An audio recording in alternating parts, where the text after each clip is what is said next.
We live in Santa Clara, California, and we live in a regular neighborhood. We have great neighbors.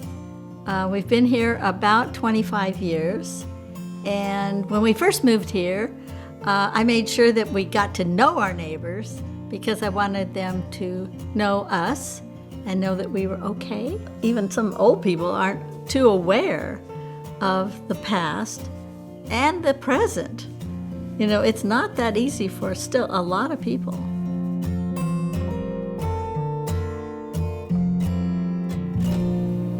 Ta-da! Well, I spent 5 years on active duty in the United States Navy from 1948 to 1953. I was an aviation electronics technician, which meant I fixed a lot of radios. I actually got out of the Navy in 1953. And then? Well, 20 years later, I went into the Navy Reserve. And I spent 15 years in the Navy Reserve. I ended up retiring as a lieutenant. They were doing an article about military veterans, and she volunteered my name. Turned out to be on the front page of the Mercury News. Why would I do something like getting my name in the paper? I probably wouldn't, but she leads me to it. I went to San Jose State. I became a school teacher. I taught at Santa Clara Unified for 16 years. I enjoyed it. That was what I wanted to do, always wanted to do. In fact, I taught at the school that's about 3 blocks from here. For the Daughters of Bilitis, I started out not doing very much. Founders of the organization were Del Martin and Phyllis Lyon. We actually had a small office in downtown San Francisco. It started out basically as a social program, a way for women to get together and just enjoy each other's company.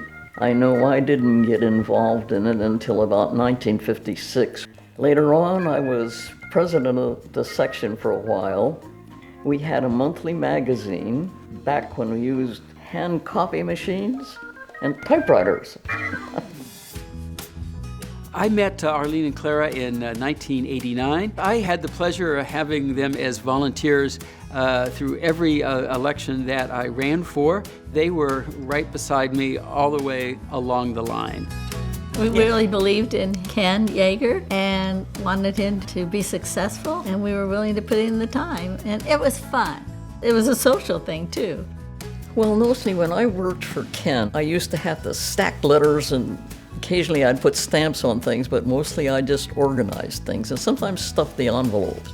One of the great things about Arlene and Clara was that they were the type of people who kept the campaign humming and made sure that the volunteers were cared for, were doing what they enjoyed, and would come back the next day. And so I really owe all my success in my campaigns to volunteers like Arlene and Clara. It really came as a surprise because I didn't think that the courts would ever okay the whole thing.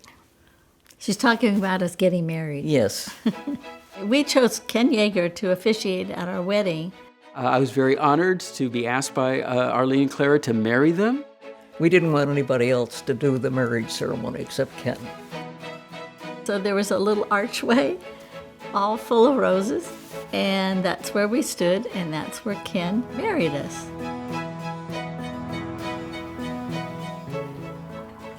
Do you want vanilla in your coffee? Sure. I would encourage young people to learn about the past so you can appreciate what has happened before and then continue to work. The job is not done. We have a lot of people here who have great stories to tell. Older people have a sense of how to approach these issues, and I think it would just be a real shame if we don't ask them, we don't record their histories, so we all know exactly how far we've come in such a remarkably short time. The cat?